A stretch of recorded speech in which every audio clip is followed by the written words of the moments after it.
Hello friends, welcome to Discounted Properties in Pune. Today we are here to discuss one of the very important topic.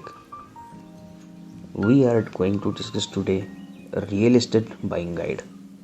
आज हम ऐसे 10 points पे बात करेंगे जो आपको रियल एस्टेट बाय करने से पहले डेफिनेटली चेक करने चाहिए.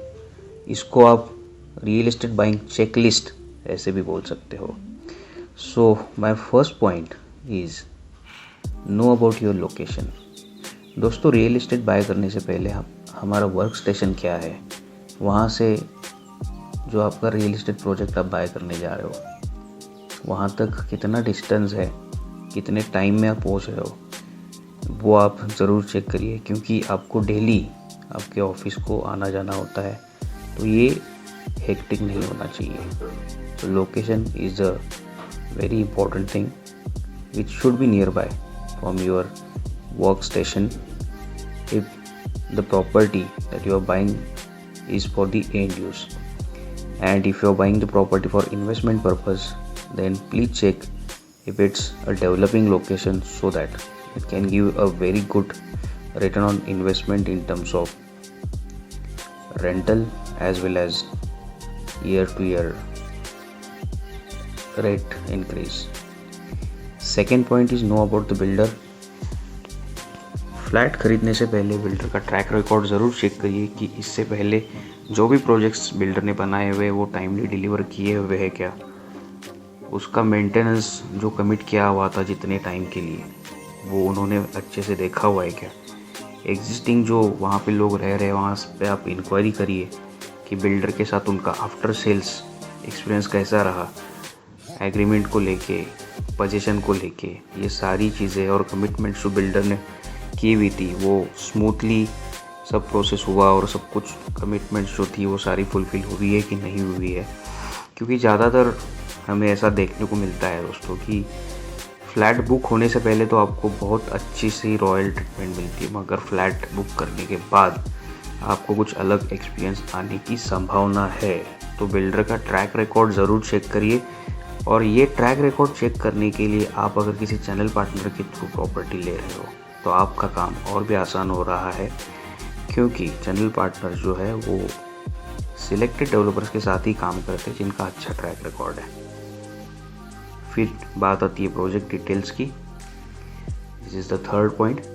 प्रोजेक्ट डिटेल्स में दोस्तों प्रोजेक्ट में क्या एमिनिटीज़ है, प्रोजेक्ट के टर्म्स कंडीशंस क्या है, मेंटेनेंस कॉस्ट क्या है, इसमें कुछ कॉर्पस फंड बिल्डर ले रहा है क्या, और पानी की सप्लाई, इलेक्ट्रिसिटी की सप्लाई, रोड कनेक्टिविटी, ये सारी चीज़ें ढंग से यहाँ पे दी जा रही है कि नहीं जा रही है, फिर कितना ओपन एरिया यहाँ पे है, ये सारी चीज़ों को चेक करना बहुत ज़रूरी है. Fourth point is know your unit. आप जो यूनिट खरीदने जा रहे हो उसका कारपेट एरिया आप अच्छे से चेक करिए, उसका फ्लोर प्लान अच्छे से चेक करिए, उसमें कुछ वेस्टेज तो नहीं है स्पेस का वो चेक करिए, कुछ ऐसा यूज़ तो स्पेस तो नहीं है कि जिसका आप पैसा तो दे रहे हो मतलब बट उसका आपको यूज़ नहीं हो रहा है, वो आप ज़रूर चेक करिए. अगेन कारपेट एरिया जो डेवलपर ने आपको मेंशन किया हुआ है वो एग्जैक्ट कारपेट एरिया वहाँ पे मैच हो रहा है कि नहीं हो रहा है. जिस कारपेट एरिया पे आप पे कर रहे हो वो एग्जैक्ट कारपेट एरिया वहाँ पे है कि नहीं है, ये चेक करना बहुत ज़्यादा ज़रूरी है. Then property pricing. दोस्तों, कोई भी प्रॉपर्टी खरीदने से पहले आप आसपास के 4 से 5 प्रोजेक्ट ज़रूर देखिए, क्योंकि उससे आपको फिर प्राइसिंग का अंदाज़ा आ जाएगा. प्राइसिंग थोड़ा वेरी हो सकता है डिपेंडिंग अपॉन द डेवलपर. अगर कोई रिप्यूटेड डेवलपर है, लिस्टेड कंपनी है, तो डेफिनेटली 100-200 रुपये पर स्क्वायर फीट आपको एक्स्ट्रा कॉस्टिंग पे उसका प्राइसिंग हो सकता है. बट डेफिनेटली उसके साथ वो फीचर्स, वो सिक्योरिटी और ट्रस्ट फैक्टर भी आपको मिलेगा. मगर बहुत ज़्यादा डिफरेंस नहीं होना चाहिए. 200-300 रुपये पर स्क्वायर फीट डिफरेंस हम डेफिनेटली समझ सकते हैं एक स्टैंडर्ड बिल्डिंग और एक रेप्यूटेड डेवलपर का जो प्रोजेक्ट है उसमें, उससे ज़्यादा नहीं होना चाहिए. तो प्राइसिंग के लिए लेके we need to be very very aware about it. तो प्राइसिंग ज़रूर चेक करिए. प्राइसिंग चेक करने के लिए आप ऑनलाइन भी इसको चेक कर सकते हो और वहाँ पे उस प्रोजेक्ट की लोकेलिटी में जो प्रोजेक्ट्स हैं वहाँ पे जाके भी आप चेक कर सकते हो। फिर आता है होम लोन। होम लोन में दोस्तों आप कौन सा प्लान आपने चूज़ किया हुआ है वो आप ज़रूर देखिए। काफ़ी टाइम आपको नो EMI टिल पोजेसन और ऐसे ऑफर्स मिलते हैं, बट दोस्तों जान लो कि भले ही आपको लो EMI टिल पोजेसन वगैरह ऐसी ऑफर्स मिल रही है, बट इसमें अल्टीमेटली पैसा जो है वो आपकी ही जेब से जाना है। बिल्डर उसमें कोई कॉस्ट बेयर नहीं करता, बट आपके अपार्टमेंट की कॉस्ट बढ़ जाती है। सो जो आप होम लोन अवेल कर रहे हो और उसमें जो स्कीम आप ले रहे हो उसमें ज़्यादा से ज़्यादा आपका इंटरेस्ट कैसे बचे, फोरक्लोजर चार्जेस क्या है, टर्म्स कंडीशंस क्या है, इंटरेस्ट रेट वहाँ पे क्या है, 2 से 3 4 5 जो है इंस्टीट्यूशंस का आप इंटरेस्ट रेट चेक करो और उसके बाद ही आप होम लोन चूज़ करो। काफ़ी टाइम ऐसे होता है बिल्डर विल अप्रोच यू कि आप उनके थ्रू ही लोन कराओ, बट ऐसा बिल्कुल ज़रूरी नहीं है। अगर डॉक्यूमेंट सारे अवेलेबल है तो जिस भी बैंक से आपको कन्वीनियंट लगता है उस बैंक से आप होम लोन अवेल करा सकते हो। Then booking of the property. आप बुकिंग करते वक्त बिल्कुल भी don't get into the rush. थोड़ा सा आपको अर्जेंसी क्रिएट किया जाएगा कि ये यूनिट चला जाएगा ऐसा वैसा, बट कोई भी डिसीजन आप रश में मत लो। बुकिंग अमाउंट तो आप पे कर लोगे, बट उसके बाद के जो पेमेंट्स है वो आपको किस तरीके से देने हैं, किस टाइम पे देना है, वो डेफिनेटली आप एक बार चेक करके ले लीजिए। ऐसा ना हो कि आपने बुक प्रॉपर्टी कर ली और कुछ हिडन चार्जेस आपको उसके बाद आपको लग जाए और फिर आपका जो है बजट गड़बड़ा जाए और एंड ऑफ दी पोजेशन आपके पास जो आपने प्लान किया हुआ था फर्नीचर और बाकी सारी कॉस्टिंग वो कुछ हिडन कॉस्ट में चली जाए, तो उसका ज़रूर ख्याल रखिएगा। कॉस्ट शीट जो है वो आप अच्छे से चेक करिए, उसमें कोई हिडन चार्ज तो नहीं है, मेंटेनेंस कॉस्ट क्या है, ये सारी चीज़ें चेक करिए। दोस्तों मेनली इसमें होता है कि एरिया इंटू स्क्वायर फीट वो होता है आपका बेसिक कॉस्ट, उसके ऊपर फिर आपका इंफ्रास्ट्रक्चर चार्ज लग जाता है, इसमें क्लब हाउस मेंटेनेंस, ये सारी क्लब हाउस का मेंटेनेंस और बाकी सारी वन टाइम जो चार्जेस होते हैं club out membership and all, ये सारी चीज़ें इसमें ऐड होती है। उसके बाद पार्किंग वैसे तो फ्री ऑफ कॉस्ट है, बट उसमें ये भी इन्वॉल्व होता है, ठीक है। एग्रीमेंट कॉस्ट के ऊपर फिर आपके गवर्नमेंट टैक्सेस आ जाए तो उसमें GST आ जाता है, स्टैम्प ड्यूटी आ जाता है, फिर आपका मेट्रो सर्च चार्ज भी आ सकता है मेट्रो सिटीज़ में जो कि पुणे में है।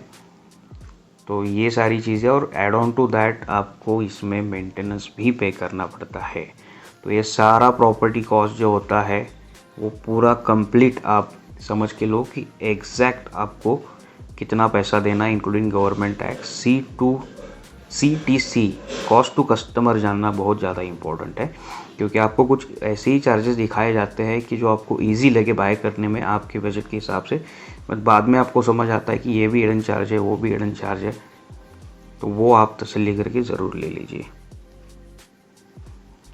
Then my next point is 9th point, avoid the tokens. आजकल ये ट्रेंड चल रहा है एक्सप्रेशन ऑफ इंटरेस्ट का और टोकन्स का। दोस्तों मैं आपको कहूँगा कि थोड़ा सा आप टोकन लेना अवॉइड करें, क्योंकि एक बार आपने टोकन लिया तो उसके बाद आप ऑप्शन एक्सप्लोर करना बंद कर देते हैं, अच्छे ऑप्शंस। तो आप पूरा अच्छे से एक्सप्लोर करिए पूरा मार्केट, उसके बाद टोकन मत लीजिए। आपको अगर प्रॉपर्टी पसंद आई तो डायरेक्टली आप प्रॉपर बुकिंग करके उसका एग्रीमेंट जितना जल्द हो सके आप कर लीजिए, सो दैट आपका जल्दी से जल्दी लोन शुरू हो जाए। जितना जल्दी लोन शुरू होगा उतना ही जल्दी आप उसको चुका पाएंगे। सो टोकन्स अवॉइड करिए, पूरा मार्केट रिसर्च करके आप फिर प्रॉपर्टी शॉर्टलिस्ट कीजिए। और पूरा मार्केट रिसर्च करने के लिए आप एक अच्छे चैनल पार्टनर का डेफिनेटली हेल्प ले सकते हैं, जो कि आपको नए प्रॉपर्टीज़ के लिए free of cost consultancy provide करते हैं। Then disbursement of loan.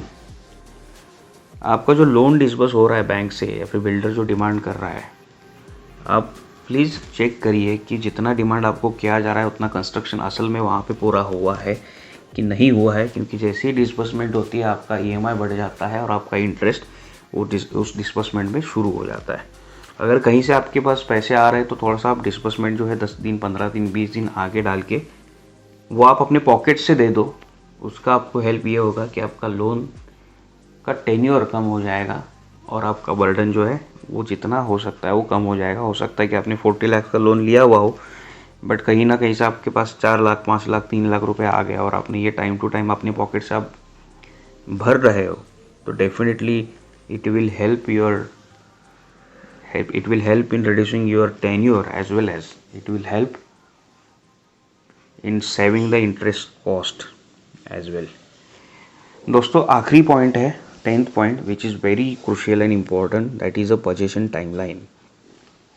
काफ़ी सारी जगह आपको वर्बली एक अलग पोजीशन दिया जाता है और ऑन पेपर एक अलग पोजीशन आपको मेंशन किया जाता है। आप प्लीज़ ये बात समझ लीजिए कि जो आपको रिटर्न में दिया जा रहा है उसी पोजीशन टाइमलाइन के लिए डेवलपर या बिल्डर जो है वो उसके लिए वही कंपलसरी है। ओके, उसी के लिए वो रिस्पॉन्सिबल है। कोई भी वर्बल आपको कमिटमेंट दे रहे हैं कि हमने सेफर साइड इतना लिखा हुआ है उतना लिखा हुआ है, तो बिल्कुल आप वो कंसिडर मत करके चलिए, क्योंकि डेवलपर जो है वो रिस्पॉन्सिबल है जो कि आपको रिटर्न में दिया हुआ है उसी के लिए। तो आप उसी के अकॉर्डिंगली प्लान करिए।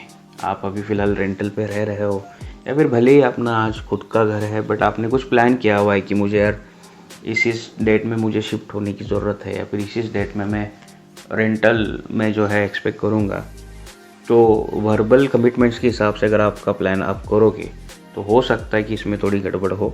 तो जो रिटर्न में दिया हुआ है वही आप पोजीशन टाइमलाइन जो है कंसिडर करें। सो दोस्तों ये सारी चीज़ें आप डेफिनेटली इन चीज़ों का ध्यान रखिए सो दैट आपका रियल एस्टेट बाइंग एक्सपीरियंस जो है वो आसान हो जाए, आपको कहीं भी चीटिंग की फीलिंग ना आ जाए, आपका जो फिनंशियल प्लानिंग है उसमें कहीं पे भी गड़बड़ ना हो जाए। तो ये सारी चीज़ों का डेफिनेटली आप ध्यान रखिए। आपको अगर पुणे में कहीं पे भी प्रॉपर्टी की ज़रूरत है तो डेफिनेटली आप हमारा जो नंबर नीचे मेंशन है उस पर आप कांटेक्ट कर सकते हो। हम free of cost consultancy provide करते हैं हमारे कस्टमर्स को and we work only with the A grade developer. इसके अलावा भी आपको और कुछ क्वेरी हो तो आप डेफिनेटली ये नंबर डायल कर सकते हैं। We will definitely like to assist you. बने रहिए, हमारे अगले वीडियो और प्रॉपर्टी अपडेट्स हम जल्दी ही लेके आएंगे। Thank you so much, have a great time.